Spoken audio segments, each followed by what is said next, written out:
서초동의 조용한 아침. 창밖으로 부드럽게 햇살이 들어오고 커피 메이커는 규칙적인 소리를 내며 향긋한 냄새를 퍼뜨리고 있었다.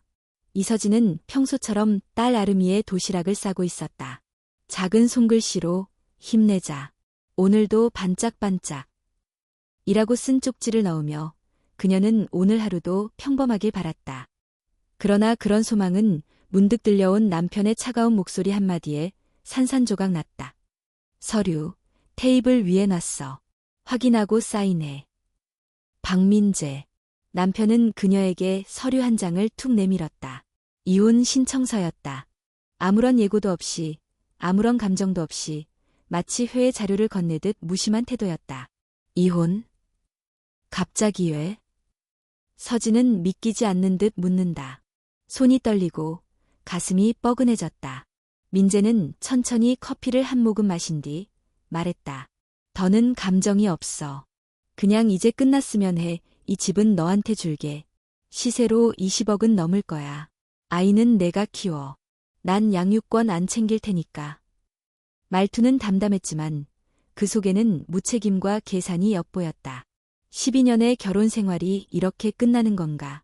서진은 아무 말도 할 수 없었다. 그저 민재의 뒷모습을 바라보며 앉아 있었다. 그날 저녁, 아름이는 평소보다 일찍 잠들었다. 하지만 아이가 잠든 뒤에도 서진은 거실에 멍하니 앉아 있었다. 손에는 이혼 서류가 들려 있었고 눈앞은 흐릿했다. 그러나 눈물은 흐르지 않았다. 오히려 감정이 모두 증발한 듯 공허했다. 그녀는 오래전부터 남편과의 거리가 점점 멀어지고 있다는 걸 느끼고 있었다. 민재는 점점 퇴근이 늦어졌고 눈을 마주치는 시간도 줄어들었다. 말수가 줄고 대화는 업무 보고 같았다.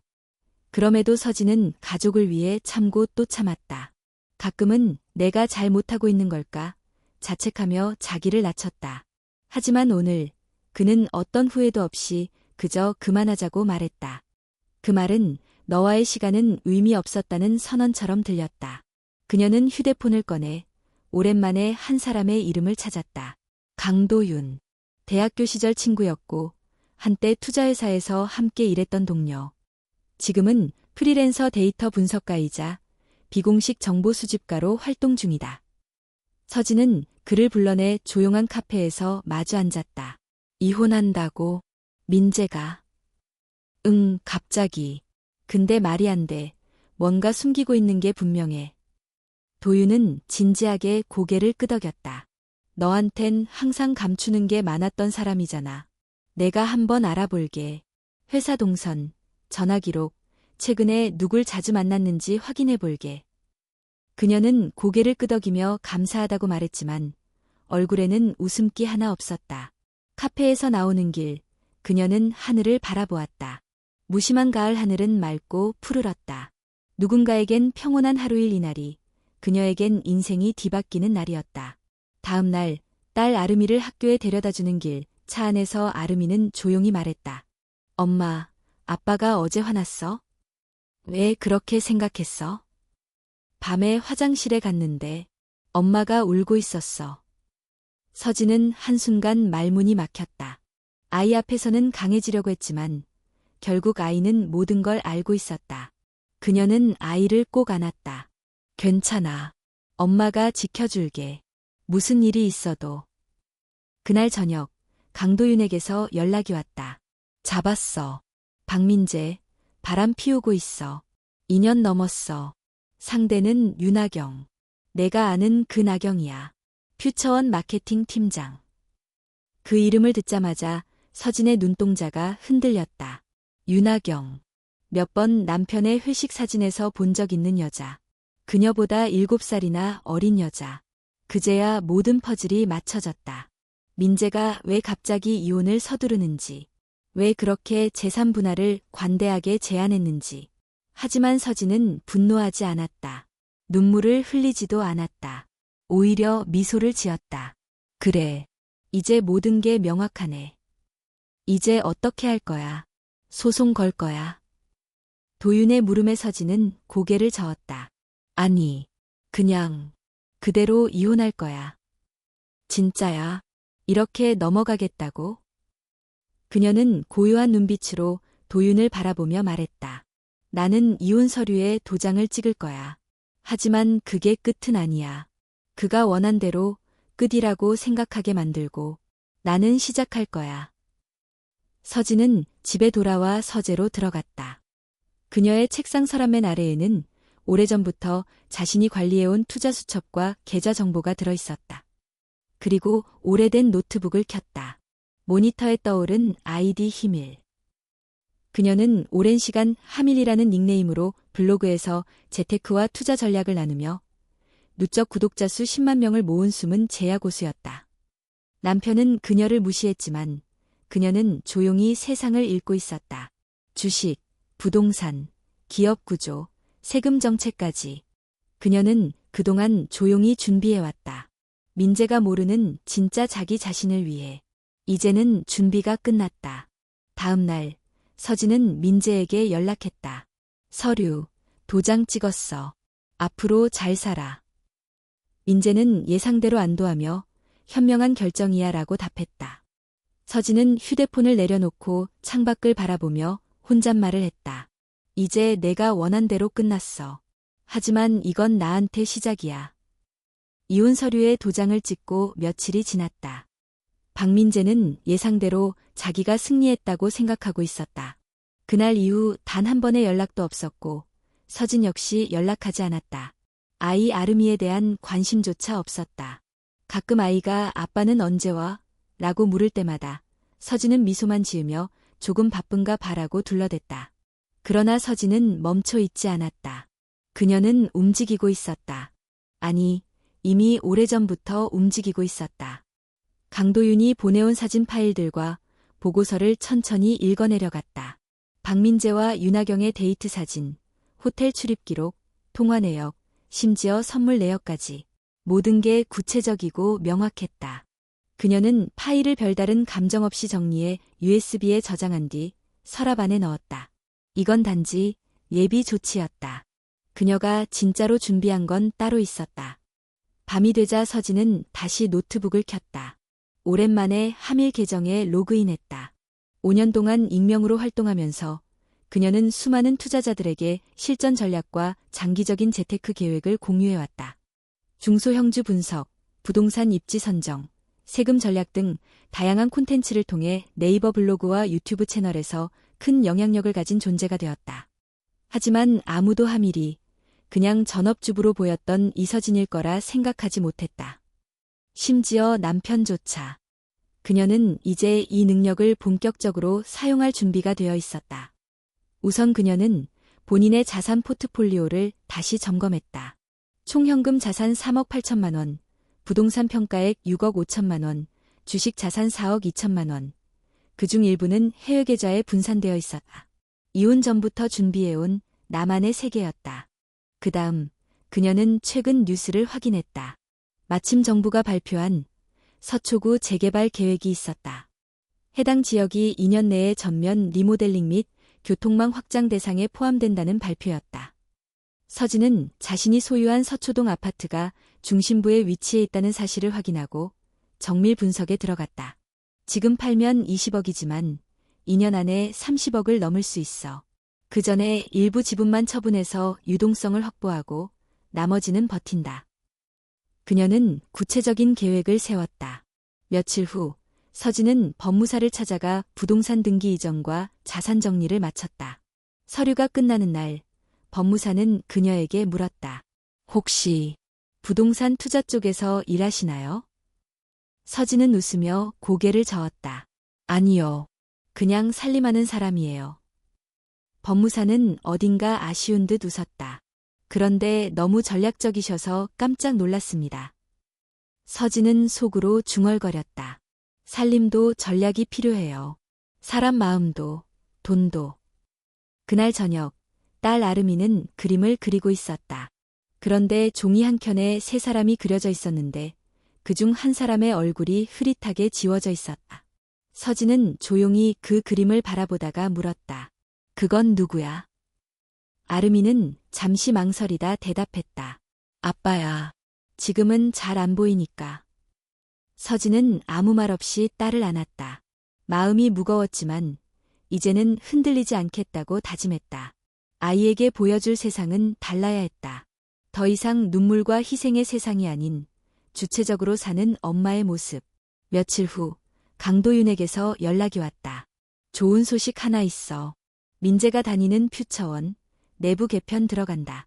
대주주 지분 재편 가능성 있어. 이번 기회에 주식 들어가면 판도 바뀔 수 있어. 서진은 가만히 미소 지었다. 좋아. 분석 자료 보내줘. 내가 움직일게. 그녀는 바로 자산 일부를 정리해 퓨처원 주식을 분할 매입하기 시작했다.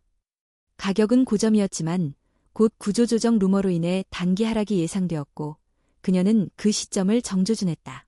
동시에 서진은 또 다른 사람을 만났다. 윤하경. 강도윤이 연결해준 작은 카페에서 서진은 윤하경을 마주했다. 왜 날 만나자고 하셨어요? 묻고 싶었어요. 당신은 정말로 그 사람이랑 미래를 꿈꿨나요?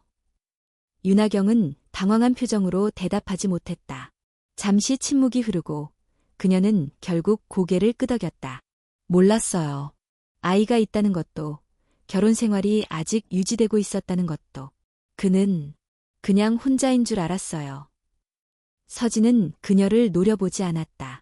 오히려 담담한 표정으로 말했다. 그 사람은 원래 필요한 만큼만 보여줘요. 그리고 모든 걸 자기 중심으로 판단하죠. 당신이 당한 건 내 10년 전 모습과 닮았어요. 윤하경은 눈물을 글썽이며 물었다. 이걸 말씀하세요? 저를 미워하셔야 하는 거 아닌가요? 서진은 조용히 대답했다. 미워하는데 에너지를 쓸 시간은 없어요. 난 이제 내가 살아갈 길을 찾아야 하니까. 두 사람 사이에 묘한 공감이 흘렀다. 경쟁자가 아닌 같은 피해자로서의 연대. 윤하경은 처음으로 고개를 깊이 숙이며 말했다. 죄송해요. 진심으로. 서진은 가볍게 고개를 끄덕였다. 앞으로 어떻게 살지는 당신 몫이에요. 누구도 당신 인생을 대신 살아주지 않아요. 그날 이후 윤하경은 퓨처원에서 조용히 사직했다.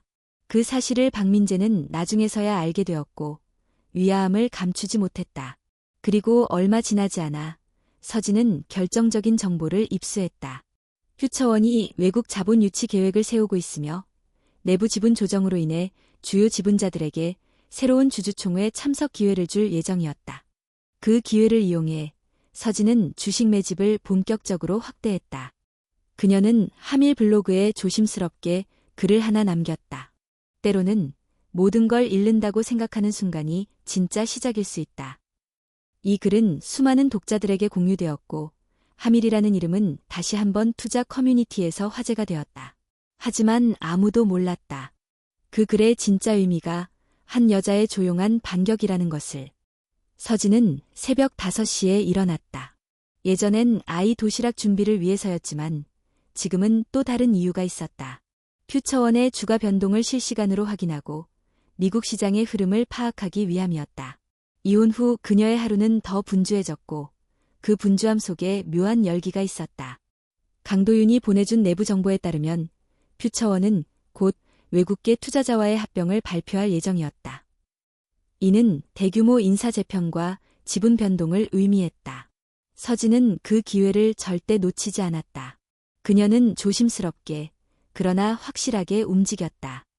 기존에 보유하고 있던 주식을 분할 매도하며 새로운 계좌들을 통해 대량 매집에 나섰다. 그녀의 목표는 명확했다. 최소한의 발언권을 가질 수 있는 지분 확보, 그리고 주주총회에서의 존재감. 이건 단순한 재테크가 아니었다. 이것은 전략이었다. 몇 주 사이 퓨처원의 주가는 불안정하게 움직였다. 내부 정보 유출 가능성에 대한 의혹이 돌면서 회사 측은 긴장 상태에 돌입했다. 그 중심에 박민재가 있었다.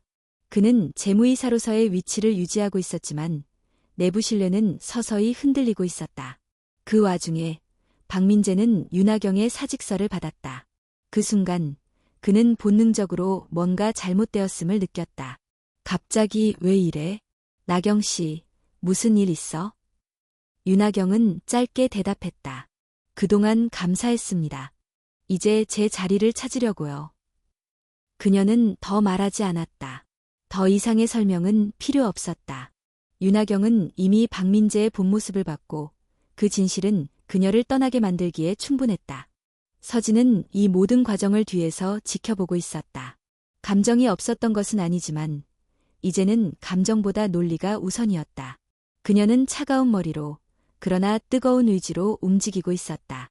그리고 마침내 주주총회 당일이 다가왔다. 서진은 정장을 차려입고 거울 앞에 섰다. 그 속에 자신을 바라보며 한참을 침묵했다.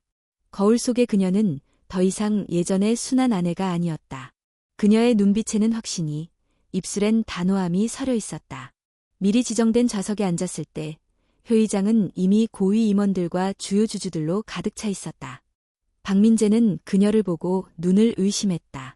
너무도 낯설고도 익숙한 얼굴이었다. 이서진 씨. 그녀는 가볍게 인사를 했다.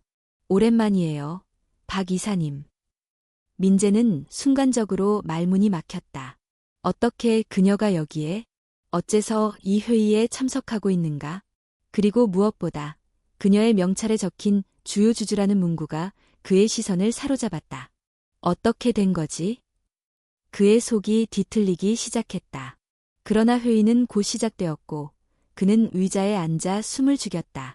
회의 도중 회사 측은 구조조정과 관련된 새로운 안건을 발표했다. 이에 따라 일부 중간 관리자들이 해고되며 지분 재편도 동반된다는 발표가 이어졌다. 그 순간 한 명의 주주가 손을 들었다. 이 안건에 대한 반대 의견 있습니다. 그 주주는 바로 서진이었다. 본 안건은 장기적 관점에서 기업 가치 하락을 초래할 가능성이 높습니다. 특히 특정 인물 중심의 의사결정 구조는 투자자들에게 부정적인 신호로 작용할 수 있습니다. 저는 대체안을 제시하고 싶습니다. 회의장은 정적에 휩싸였다. 이서진이라는 이름, 얼굴, 그리고 발언의 무게감이 사람들을 놀라게 했다. 회사 대표는 그녀의 신분을 확인하고 정중히 말했다. 서진 주주님, 의견 감사드립니다. 주주총회 이후 별도 미팅을 진행하겠습니다. 회의가 끝난 후 박민재는 서진에게 다가왔다. 왜 이러는 거야? 여기까지 와서 대체 뭘 원하는 거야? 서진은 민재를 똑바로 바라보았다. 원하는 거, 당신이 생각하는 것보다 더 많은 걸 이미 가지고 있어. 그리고 잃을 게 없는 사람은 무서울 게 없어. 당신, 지금 복수하는 거야? 아니, 복수는 감정이 앞서는 행동이야. 나는 계산했을 뿐이야. 내가 12년 동안 참아온 모든 것에 대해 정당한 가치를 환산했을 뿐. 민재는 말이 없었다. 서진은 그에게서 돌아서며 마지막으로 덧붙였다. 그리고 내가 왜 이런 사람이 되었는지 궁금하다면 거울을 봐. 서진은 그날 이후 본격적으로 기업 내부의 자문역으로 활동하기 시작했다. 하밀이라는 닉네임을 넘어 이제는 이서진이라는 이름이 경제 전문지에도 등장하기 시작했다. 과거엔 누군가의 아내였던 이름이 이제는 누군가의 롤모델로 바뀌고 있었다. 하지만 이 과정이 마냥 기쁜 것만은 아니었다. 밤늦게 혼자 남은 집에서 딸의 잠든 얼굴을 바라볼 때면 문득 이런 생각이 들었다. 이 아이는 어떤 세상을 배우게 될까? 그녀는 딸에게 더 강한 엄마가 되기로 했다. 그리고 언젠가 말해줄 것이다. 엄마는 울지 않고 버텼어. 그리고 결국 이겼어. 그건 눈물로 얼룩진 승리가 아니라 침묵과 준비로 이루어진 승리였다. 이서진이 퓨처원의 주주총회에서 존재감을 드러낸 지 한 달이 지났다. 회의장에서의 강렬한 발언 이후 그녀는 투자 자문 및 전략 기획 역할로 회사의 외부 자문위원 자리를 제안받았고 이는 내부적으로 박민재의 입지를 급격히 흔들게 했다. 그날 이후 민재의 일상은 조용히 무너지고 있었다. 첫 번째 균열은 내부 회의에서 발생했다. 회계팀과의 협의 도중 한 팀장이 민재의 의견에 이의를 제기했고 이어지는 논쟁에서 그가 수치 분석을 잘못한 사실이 드러났다. 예전 같았으면 팀원들이 알아서 덮어줬을 실수였다. 하지만 이번엔 달랐다. 그 자리에 있던 부대표는 서늘하게 말했다. 박 이사님, 요즘 집중력이 떨어진 것 같군요. 그 한마디가 사무실 전체의 분위기를 바꿨다. 그의 실수는 더 이상 감싸주지 않는 분위기 속에서 기록되었고, 이후 다른 팀 회의에서 나외 제외되기 시작했다. 두 번째는 외부에서 찾아왔다. 투자자 간담회 자리에서 한 대형 투자사가 퓨처원에 대해 의사결정 라인이 불안정하다는 의견서를 냈고, 이는 언론 보도를 통해 퍼졌다. 박민재의 이름은 직접 언급되지 않았지만 재무 담당 간부에 의해 충돌 가능성이라는 문구가 기사 말미에 등장했다. 업계 사람들은 다 알았다. 그 지적이 누구를 향한 것인지. 세 번째는 집안에서의 파열음이었다. 민재의 어머니가 갑작스레 병원에 입원했다. 고혈압과 당뇨가 겹쳐 위중한 상태였고, 간병인을 둘 형편이 안 되던 민재는 직접 병실을 오가며 간병을 하게 됐다. 그 과정에서 그는 처음으로 자신이 진짜 혼자라는 사실을 깨달았다. 이서진도 없었고 윤하경도 없었다. 둘 다 그의 삶에서 사라졌다. 하루는 병실에서 어머니가 물었다. 서진이는 잘 지내니? 민재는 잠시 머뭇거리다 대답했다. 응, 잘 지내. 회사 일도 한다더라. 그 애는 참 조용했지만 똑똑했어. 넌 왜 그런 사람을 버렸니? 그 말에 민재는 아무 말도 할 수 없었다. 그는 평소처럼 변명하지 않았다. 대신 눈을 감고 한숨을 내쉬었다. 자신조차도 왜 그랬는지 이제는 설명이 안 됐다. 그 무렵 이서진은 조용히 자신의 계획을 확장하고 있었다. 그녀는 하밀이라는 닉네임을 벗어나 본인의 실명으로 금융 칼럼을 연재하기 시작했고, 각종 세미나와 여성 경제 포럼에서 강연 요청이 쏟아졌다. 그녀의 콘텐츠는 단순한 투자 노하우를 넘어서 삶의 복권을 다시 긁는 법에 대한 이야기였다. 전업주부로서 침묵했던 시간, 감정노동에 매몰되었던 삶, 그리고 다시 회복된 자존감까지. 그녀의 말은 많은 여성들의 가슴을 울렸다. 나는 남편에게 버림받은 게 아니라 나를 되찾을 기회를 얻은 거예요. 이 한마디는 수많은 SNS에서 공유되었고, 그녀는 하루아침에 이혼 후 성공한 여성이라는 상징이 되었다. 하지만 서진은 그 타이틀조차 부담스러워했다. 그녀는 단지 자신답게 살기 위해 노력했을 뿐이었다. 그러던 어느 날 밤, 그녀는 집 앞 우편함에서 낯익은 필체의 편지 하나를 발견했다.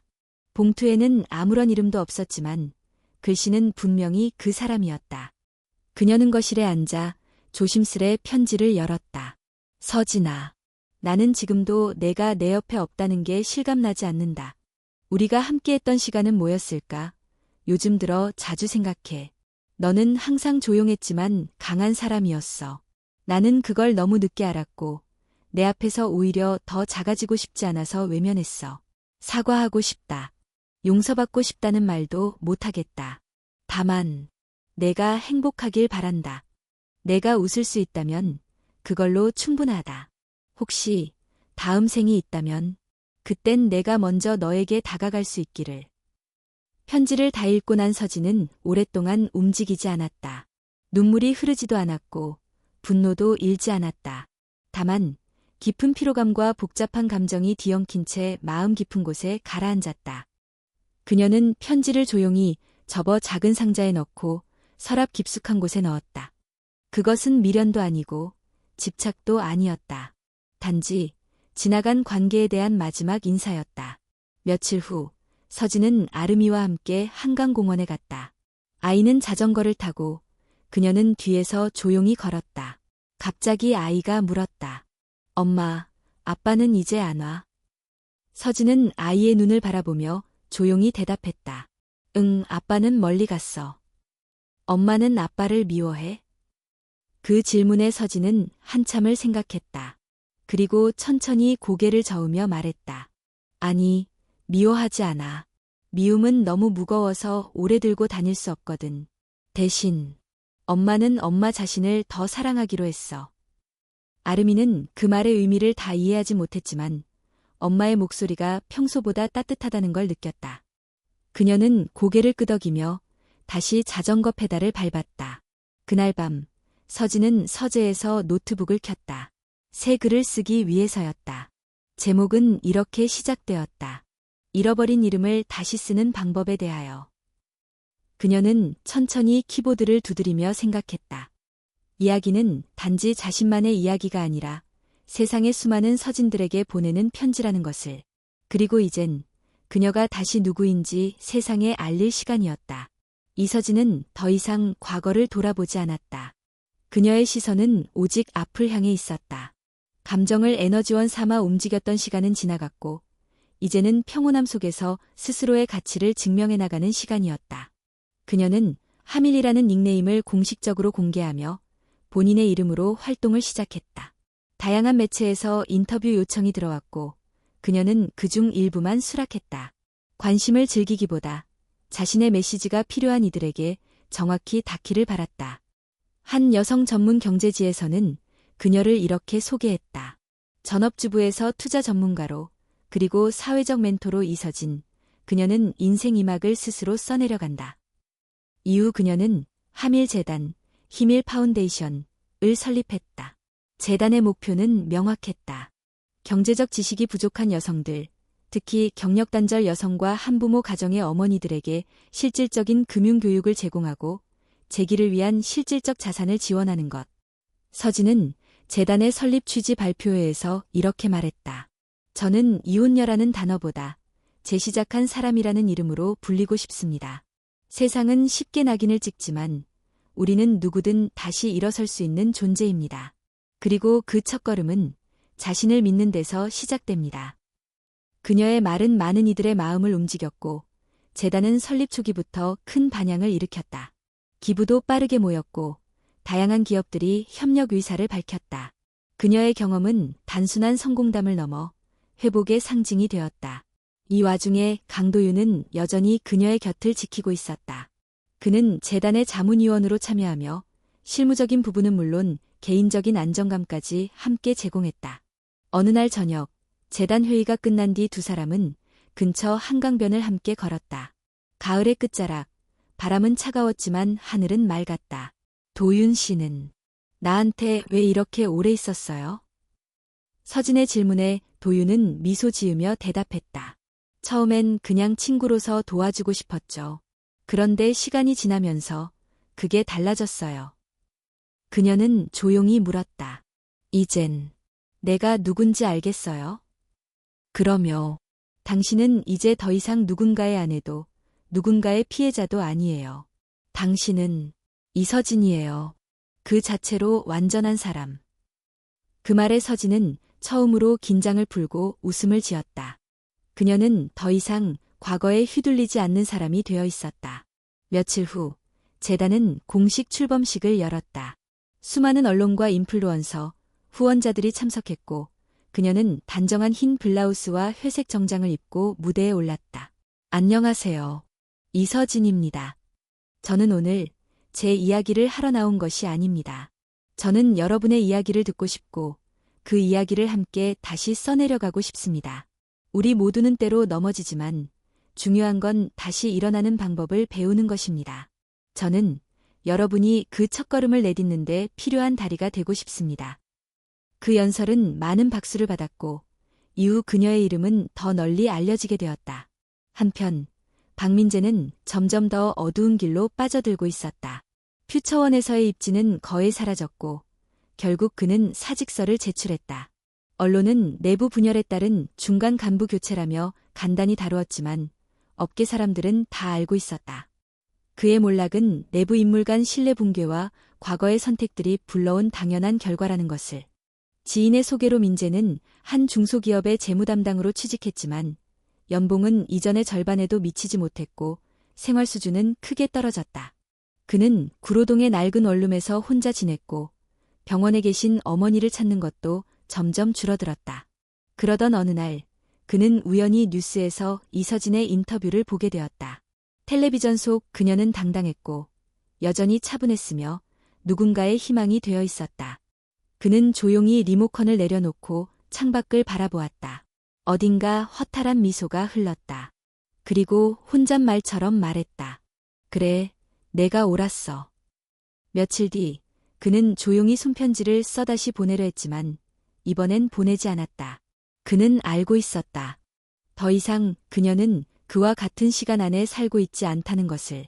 이서진은 모든 걸 마무리했다는 마음으로 딸 아름이와 함께 제주도로 여행을 떠났다.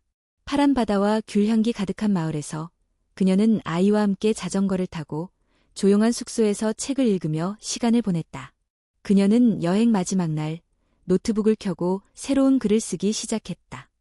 이야기는 복수에 관한 이야기가 아닙니다. 상처를 이기는 법에 관한 이야기입니다. 내가 나를 사랑하기로 결심한 순간 모든 게 달라졌습니다. 내 인생의 주인공은 이제 나입니다.